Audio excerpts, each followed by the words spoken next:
Hey YouTube, I'm here with another video, not quite a review. You know, I haven't posted a video in a while and I ran into some atomizer battery problems. So today I'm going to give a little bit of a review of what's been going on.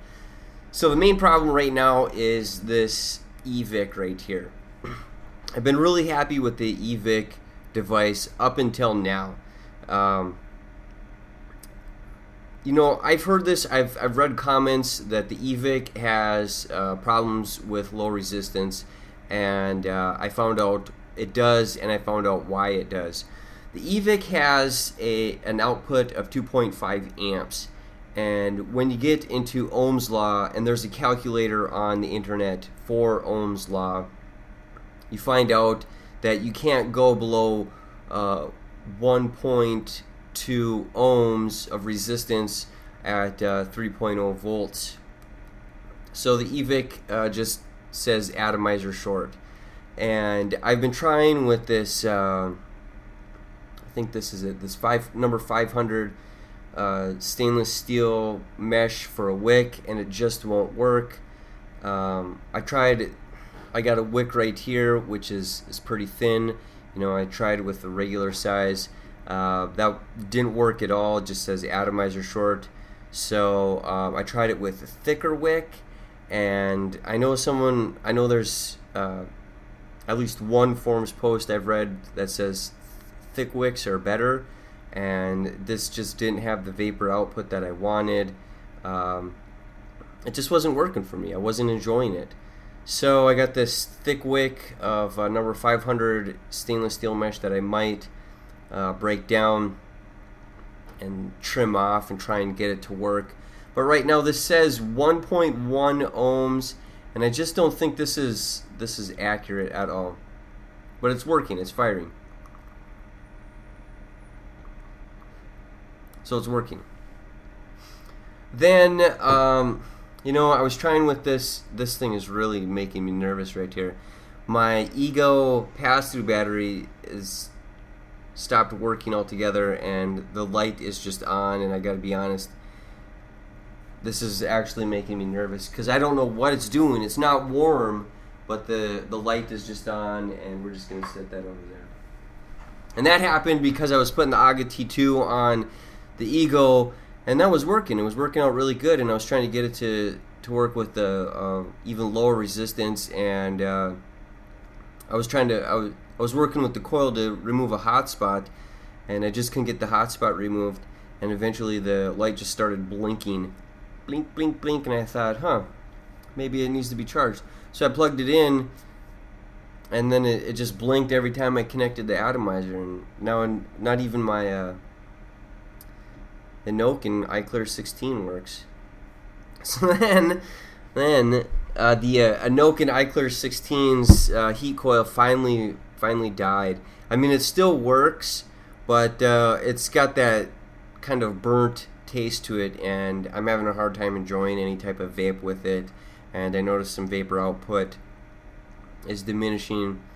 So, you know, I actually lost track of how many milliliters I ran through this. Quite a few. I'm really pleased with how long it lasted.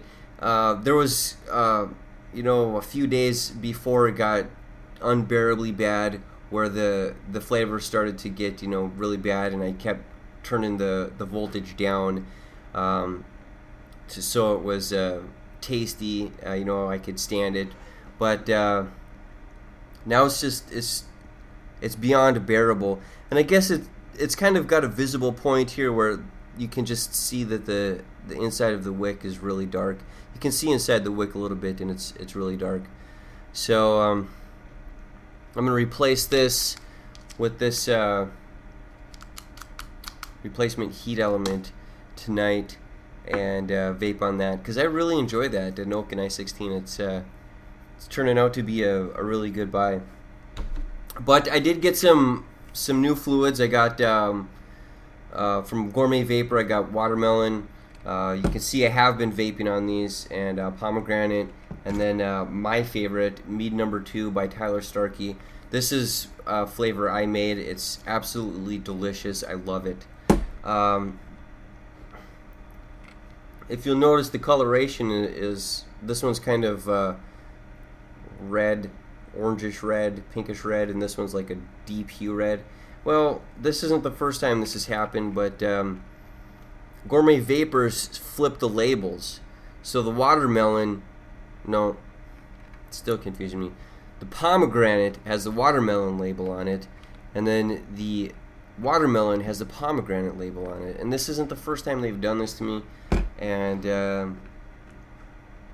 well, I'm going to do a review on these three flavors in a different video. You know, it speaks bad about the handling of the fluids, because you know, I saw this, I was like, watermelon. So I started vaping on it, and I was confused. I was like, wait a minute, this tastes just like pomegranate. So I opened up the pomegranate. I was like, let me taste pomegranate and see how that tastes. I was like, no way, that doesn't taste at all like pomegranate, because it's watermelon. So it's upsetting, and we'll get into that in a different video. And then there's videos that I did record and I didn't upload because, gosh, I don't know if you're like me at all, but when you're having problems with your e-cigarette, the rest of the day is just ruined. Everything else is ruined. And I didn't want to do anything but tinker around with wires and steel mesh until I got everything just perfect. And I still didn't. I'm kind of disappointed. I don't think the performance is as good as I want it to be. But I don't know. Maybe it's the fluid. This is 70/30 PG/VG, and I think next time I'm going to buy from Gourmet, I'm going to stick to a 60/40. I think that's a better mix.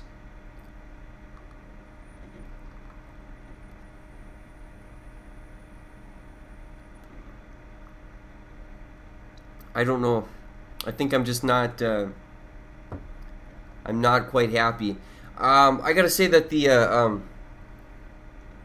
29 gauge canthal resistance wire, I like that, but it's becoming a little more problematic than I wanted with the E-Vic, and that's just because the E-Vic can't handle those low resistance, the lower resistance. It's just upsetting. So I got more e-fluid reviews. I definitely do. I've got some recorded, but I got to get this. Got to get my equipment straightened away and set up first. Next video, I'll probably review these three fluids. I do have other fluids reviewed videos, but I'll probably just delete those and re-record them. I don't like them. So until next video, I will see you later.